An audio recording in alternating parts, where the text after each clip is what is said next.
há 3 anos, e de vez em quando eu meio que sinto a presença dele. Mas não sei se é só porque ele quer. Disseram a ele que ele era velho demais há 40 anos. Agora, aos 94 anos, Clint Eastwood ainda faz filmes enquanto namora uma mulher com metade da sua idade. Sua rotina matinal maluca começa às 5 horas com um treino que mataria a maioria dos jovens de 30 anos. Ele pilota seu próprio helicóptero, odeia festas de aniversário e acabou de comprar outra propriedade multimilionária porque achou bonita. O cowboy mais durão de Hollywood não está apenas sobrevivendo aos 94 anos. Ele está vivendo uma vida tão selvagem que até seus próprios filhos não conseguem acreditar. Nossa, eu não quero quebrar seu pescoço porque sou pesado. Bem, é melhor Você não é tão pesado assim. E você pode vir ao meu escritório a qualquer hora. Clint Eastwood não deveria ser uma lenda. Na verdade, tudo sobre sua infância apontava para o contrário. Ele não nasceu na pobreza como as pessoas pensam. Ele veio ao mundo em 31 de maio de 1930, pesando mais de 5 quilos, tão grande que as enfermeiras o chamavam de Sansão. Sua família vivia bem em um bairro rico de Piedmont, na Califórnia. Tinham 2 carros, piscina e eram sócios de um clube de campo. Sua mãe conseguia rastrear a linhagem da família até o Mayflower. Mas, mesmo com todo esse privilégio, Clint não teve uma vida fácil. E grande parte da imagem de trabalhador braçal e durão que ele construiu mais tarde não era exatamente verdadeira. Era parte da imagem que ele criou para sobreviver em Hollywood. Quando criança, a escola era uma luta. Ele reprovou no ensino fundamental e teve que repetir o ano. Na Oakland Technical High, os professores viram algo especial nele, principalmente no palco. Mas Clint ignorou os conselhos. Estava muito envolvido com carros e garotas. Seu histórico escolar mostrava mais interesse em consertar motores do que em fazer a lição de casa. Alguns de seus amigos até achavam que ele nunca tinha se formado oficialmente, mas havia algo que indicava o artista dentro dele. Ele tocava piano como um profissional. Praticava até os dedos doerem, aprendendo peças complexas que a maioria dos adolescentes nem se daria ao trabalho de tentar. Essa mesma dedicação o ajudaria um dia a compor trilhas sonoras para seus próprios filmes. Depois do ensino médio, Clint não se lançou de cabeça na atuação. Ele aceitou alguns trabalhos bem inusitados. Em certo momento, estava domando toras de árvores selvagens no Oregon, um trabalho em que um movimento em falso poderia ser fatal. Depois, foi convocado para o exército. Estacionado em Fort Ord, ganhava um dinheiro extra, como salva-vidas e segurança de boate. Certa noite, chegou a separar uma briga de facas. Mas a verdadeira virada aconteceu em 1951. Ele estava em um avião da Marinha que caiu perto de Point Reyes. O acidente não foi o fim. Ele teve que nadar mais de 3 quilômetros em águas geladas infestadas de tubarões. Mais tarde, ele chamou isso de terror absoluto. Essa experiência o marcou profundamente. Anos depois, quando estrelou em Fuga de Alcatraz, ele se inspirou naquele momento específico para tornar a cena da fuga na água gelada realista. Sua carreira de ator não começou exatamente com grande sucesso. Em 1955, ele conseguiu um pequeno papel em A Vingança da Criatura, um filme de monstros de baixo orçamento. Ele interpretou um técnico de laboratório nervoso chamado Jennings, cujo grande momento envolveu a perda de um rato. O diretor odiou a cena e não teve vergonha de mostrá-la. Clint tinha apenas 28 falas e foram necessárias 15 tomadas para acertar. Ele recebia $75 por semana e a Universal quase cortou a cena inteira. Ninguém no set fazia ideia de que aquele cara desajeitado, atrapalhado com um jaleco, se tornaria uma das maiores estrelas da história do cinema. Não importa quão bem-intencionados sejam, não importa quais sejam suas ilusões, minha caneta de veto está pronta para qualquer aumento de impostos que o Congresso possa sequer pensar em aprovar.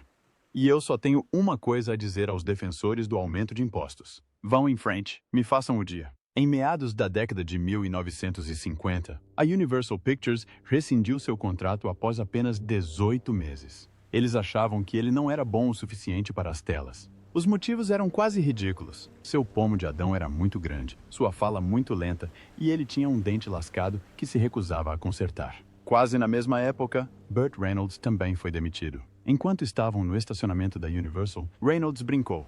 Vocês estão realmente ferrados, porque eu posso aprender a atuar. Você não pode perder esse pomo de Adão. Anos depois, Eastwood retornaria ao mesmo estúdio, mas desta vez como uma superestrela com um salário milionário. O mesmo lugar que o descartou agora tinha que recebê-lo de volta como protagonista. Então chegou o momento que mudou tudo. Um dia, enquanto conversava com um editor de roteiro da NBC, Clint foi visto pelo executivo da CBS, Robert Spars, na cafeteria do estúdio. Spars notou como ele era alto e imponente. Aquele rápido olhar levou a uma reunião, depois a um teste de elenco e, eventualmente, a um papel principal na série de faroeste Rawhide. Foi pura sorte. Estar no lugar certo, olhar para o lado certo na hora certa. De repente, o homem que havia sido rejeitado por sua aparência e jeito descontraído estava sendo celebrado exatamente por essas mesmas qualidades. Seu rosto estampava a capa da TV Guide e os produtores o chamavam de estrela em ascensão. A mesma fala pausada e o estilo rústico que o levaram a ser demitido agora atraíam milhões de telespectadores toda semana. Mas Eastwood nem sequer gostava do personagem. Ele achava Rowdy imaturo demais, mas aceitou participar. O que começou como um trabalho de apoio o transformou em um nome conhecido nacionalmente quase da noite para o dia.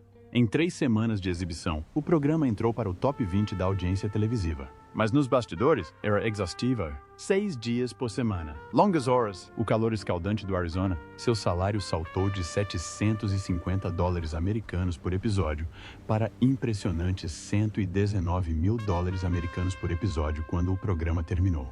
Mesmo assim, algumas pessoas o consideravam preguiçoso. Os diretores planejavam o dia levando em conta seus atrasos. Um deles chegou a dizer que nunca colocava Clint na primeira cena porque era garantido que ele chegaria com pelo menos meia hora de atraso.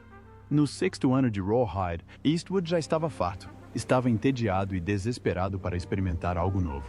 Foi então que surgiu uma oportunidade inusitada, vinda de um diretor italiano desconhecido que estava filmando um faroeste de baixo orçamento na Espanha. O diretor, Sergio Leone, usava um pseudônimo americano, Bob Robertson. Afinal, ninguém nos Estados Unidos levava os faroestes italianos a sério. Eastwood nem sequer era a primeira opção de Leone. Ele tentou contratar nomes mais famosos como Henry Fonda ou James Coburn, mas nenhum deles cabia no orçamento. Finalmente, Clint concordou em fazer o filme. Ele imaginou que, por ser um filme tão pequeno, ninguém nos Estados Unidos notaria se fracassasse. Arriscou e voou para a Espanha. Mesmo sem falar italiano e Leon não falando inglês. Eles usaram gestos, tradutores e muita improvisação para fazer tudo funcionar. Esse filme, por um punhado de dólares, transformou Clint Eastwood em uma estrela internacional. Mas não foi apenas sua atuação que se destacou. Eastwood criou todo o visual de seu personagem sozinho. O figurino não foi desenhado por uma grande equipe de figurino de estúdio. Ele o montou com peças do seu próprio guarda-roupa. Comprou um par de calças jeans leves pretas, descoloriu-as e deu um aspecto desgastado. Reutilizou botas e cintos da Rawhide e encontrou um chapéu em um brechó. Até os charutos e o poncho vieram de lojas aleatórias que ele encontrou pelo caminho. Toda a aura do homem sem nome foi construída propositalmente. Eastwood queria que ele falasse muito pouco e deixasse sua linguagem corporal falar por si. Esse silêncio conferia ao personagem um ar mais poderoso e misterioso. E mesmo que seu nome mudasse de filme para filme, Joe Mango Blondie, o público o via sempre como o mesmo pistoleiro silencioso. O estúdio os comercializou como uma trilogia, e a imagem se consolidou. Quando esses filmes finalmente chegaram aos Estados Unidos, foram detestados pela crítica. E as críticas foram veementes. Alguns chamaram o primeiro de porcaria barata. Outros disseram que o segundo era bobo. E uma crítica do New York Times detonou o bom, o mau e o feio como um desastre repugnante. A revista Time criticou a atuação de Eastwood, dizendo que ele parecia um pedaço de madeira, mas a palavra final foi do público. A trilogia arrecadou mais de $84 milhões americanos no mundo todo, com um orçamento que mal chegou a $2 milhões americanos. Só um filme, 3 homens em conflito, faturou quase $39 milhões americanos e vendeu mais de 44 milhões de ingressos. Esses chamados faroestes spaghetti decolaram e inspiraram toda uma onda de filmes semelhantes. Os críticos acabaram cedendo, mas não antes de Eastwood já ter mudado o jogo. Clint Eastwood não se tornou uma lenda de Hollywood por acaso. Ele conquistou esse status à força e nunca o largou. Sua jornada rumo ao estrelato deu um grande salto em 1971, quando assumiu o papel do detetive Harry Callahan em Dirty Harry. Mas, acredite ou não, esse papel nunca foi pensado para ele. Foi oferecido primeiro a Frank Sinatra, que trabalhou nele por meses antes de desistir. Paul Newman recusou porque não gostava da política envolvida. Mas Newman não apenas recusou o papel. Ele passou o roteiro diretamente para Eastwood, dizendo que poderia ser uma boa opção. Outros também desistiram. John Wayne não queria as sobras de Sinatra. Robert Mitchum achou um lixo. E Steve McQueen disse não porque já havia interpretado um policial em Bullitt. Os maiores astros de Hollywood recuaram. E Eastwood se destacou. Ele assumiu o risco, trouxe sua própria produtora e contratou seu próprio diretor. O filme não apenas fez sucesso, como explodiu. Então Eastwood fez algo que ninguém esperava. Em 1978, ele aceitou dirigir Every Which Way But Loose, uma comédia sobre um caminhoneiro brigão de rua e seu orangotango de estimação chamado Clyde. Todos achavam que isso arruinaria sua carreira. Era o cara durão de Dirty Harry. E agora, ele estava cuidando de um macaco. Mas Eastwood não se importou. Ele acreditava no projeto. O filme foi massacrado pela crítica, mas o público adorou. Arrecadou mais de 100 milhões de dólares e se tornou seu maior sucesso. Ainda mais surpreendente, a sequência faturou outros 70 milhões de dólares. Juntos, os dois filmes renderam quase $1 bilhão em valores atuais. Mas por trás das risadas, havia uma reviravolta sombria. Clyde, o Orangotango, teria sido espancado até a morte por seu treinador após roubar donuts no set de filmagem. Um fim repugnante para uma das histórias de sucesso mais estranhas de Hollywood. Esse tipo de ousadia não era novidade para Eastwood. Em 1975, ele estava filmando The Eiger Sanction, um filme que envolvia a escalada em montanhas perigosas. Durante as filmagens na face norte das montanhas Eiger, um alpinista da equipe foi morto por pedras que caíram. Eastwood, que era tanto o protagonista quanto o diretor, quase cancelou o filme. Mas, em vez disso, tomou uma decisão que surpreendeu a todos.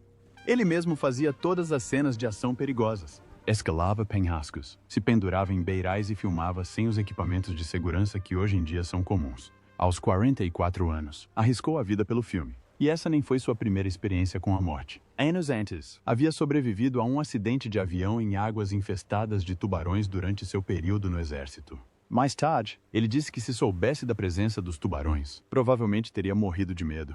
A autoconfiança de Eastwood também o impediu de aceitar papéis inadequados. No final dos anos 70, ele recebeu a proposta para interpretar o Superman. Sim, o Superman, mas recusou imediatamente. Não é para mim, disse ele. O mesmo aconteceu com James Bond. Se tivesse aceitado, teria sido o primeiro americano a interpretar o Agente 7. Mas ele sabia que não devia. Ele entendia a sua imagem. Eastwood não era o cara de collant ou smoking. Ele era o cara com um olhar penetrante e uma arma. No final da década, Clint Eastwood não era apenas um protagonista. Ele também era uma força por trás das câmeras.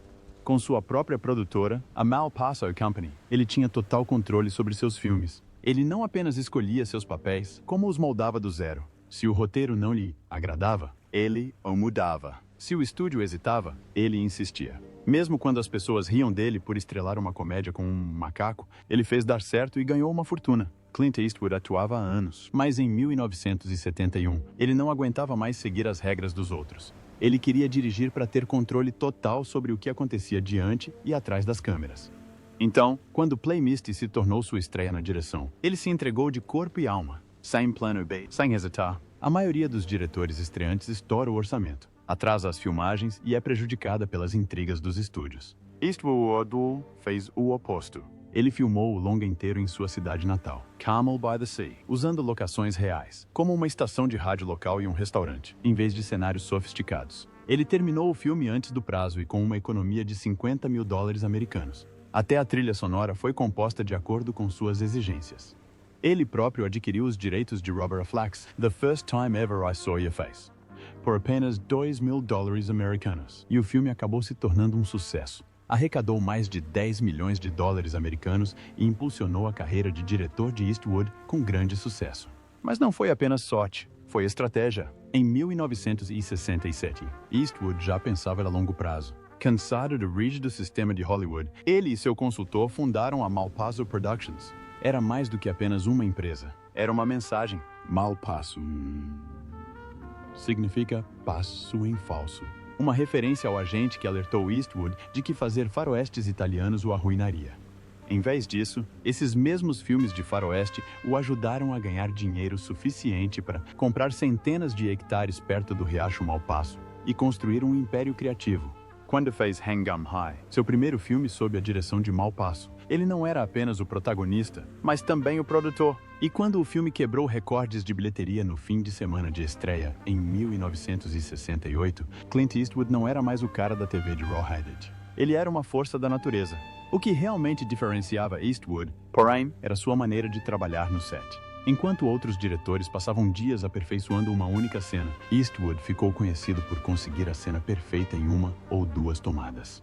Sem gritos, sem caos, apenas concentração silenciosa. Ele acreditava que a primeira tomada muitas vezes era a mais real, a mais viva. Os atores logo aprendiam que, se não chegassem preparados, poderiam não ter uma segunda chance. Jeff Daniels disse certa vez: "Você tem que estar pronto porque só se faz uma tomada."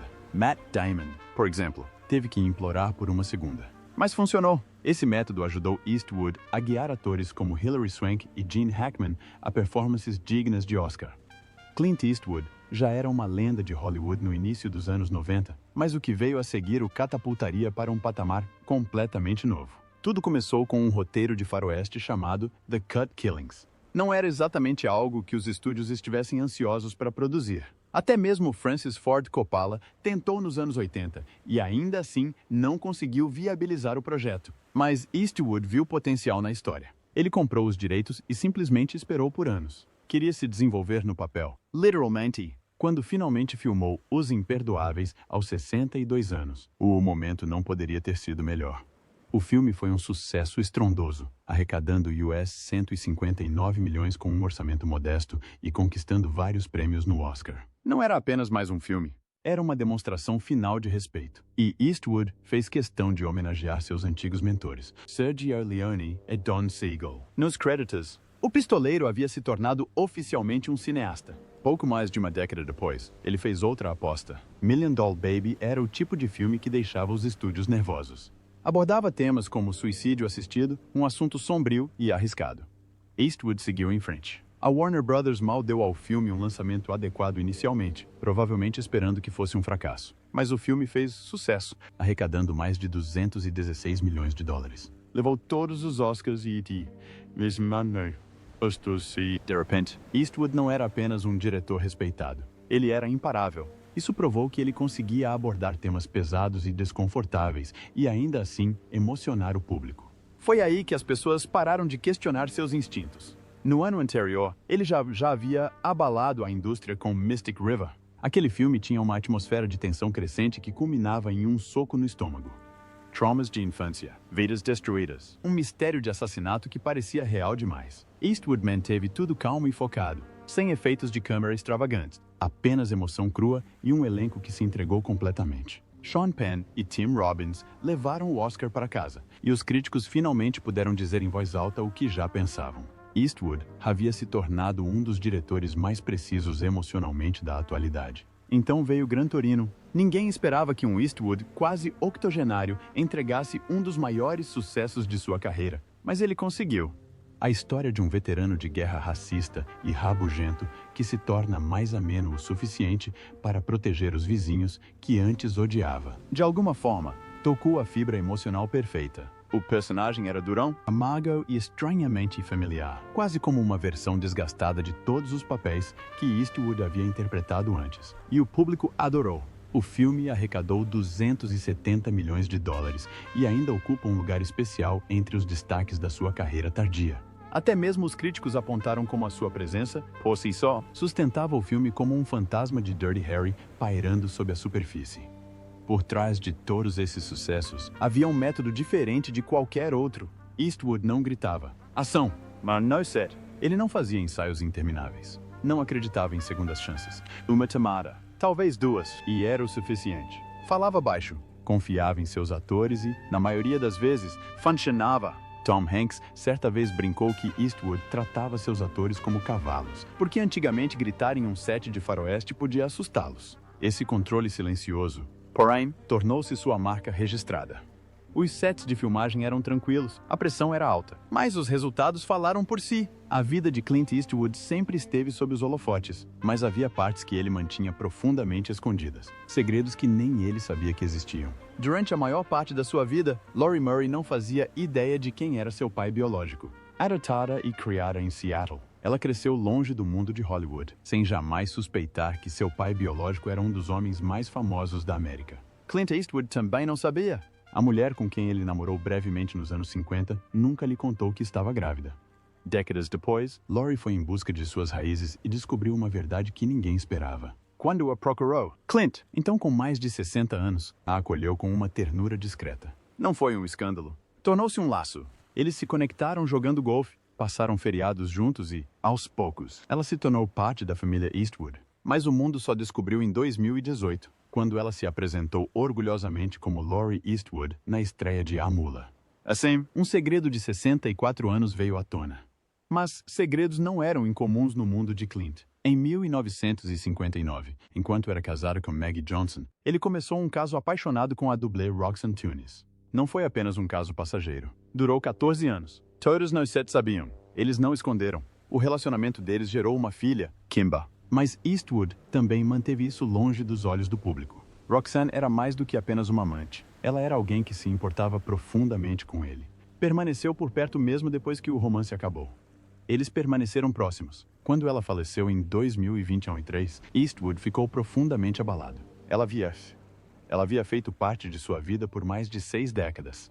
Então veio Sandra Locash. A história deles começou como um romance de Hollywood, mas terminou como um drama judicial. Eles viveram juntos por 14 anos, período durante o qual Clint ainda era tecnicamente casado. Quando ela voltou para casa em 1989 e encontrou as fechaduras trocadas, tudo desmoronou. Ela o processou. Ele ofereceu um contrato com um estúdio. Ela descobriu que ele havia pago secretamente pelo contrato apenas para fazê-la desistir. Ela o processou novamente, desta vez por fraude.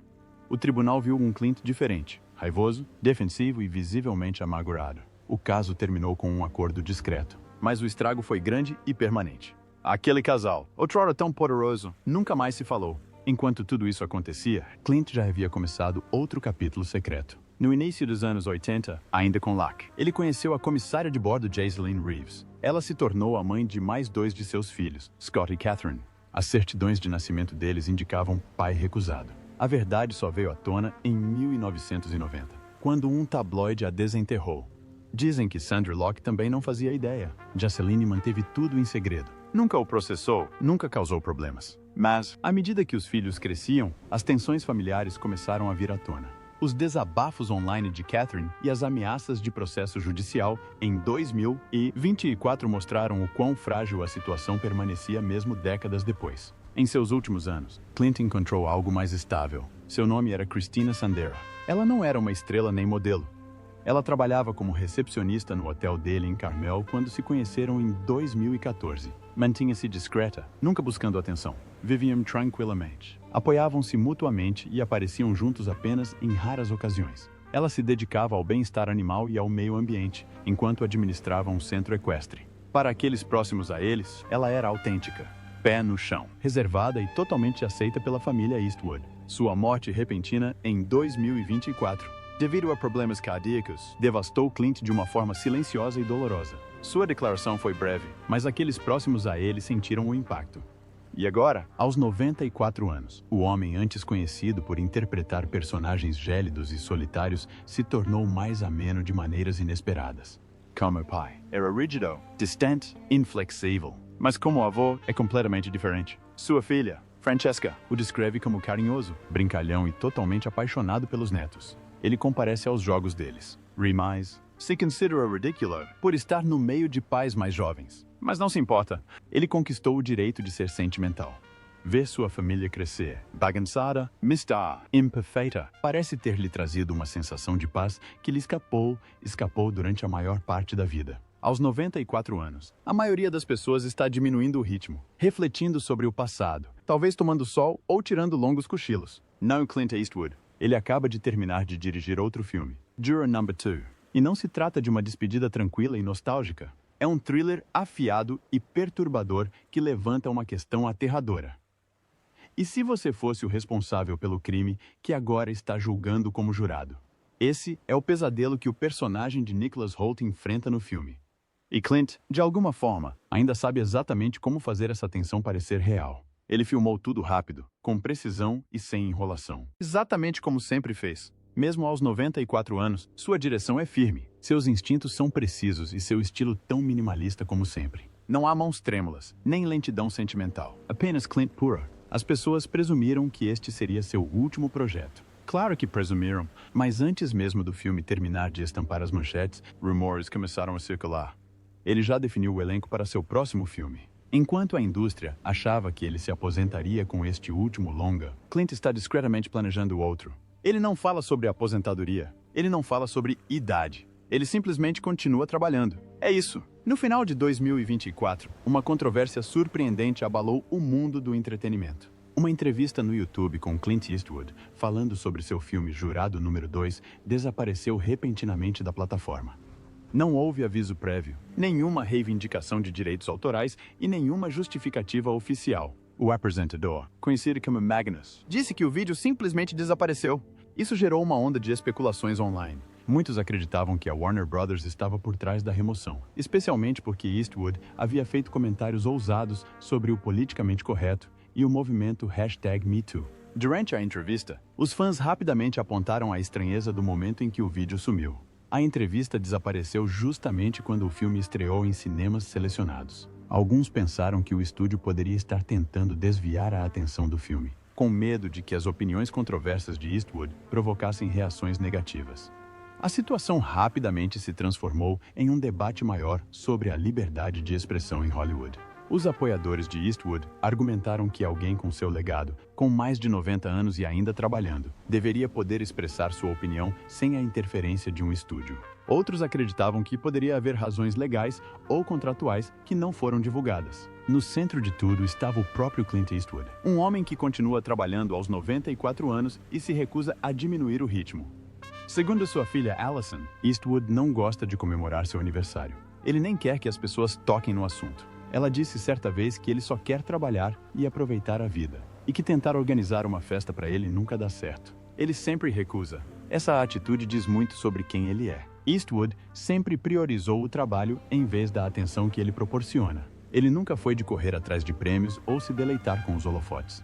Mesmo agora, quando a maioria das pessoas da sua idade já está aposentada há muito tempo, ele continua seguindo em frente. Allison, que atuou ao lado dele em alguns filmes, diz que a maior lição que ele lhe ensinou foi a de não levar a vida tão a sério.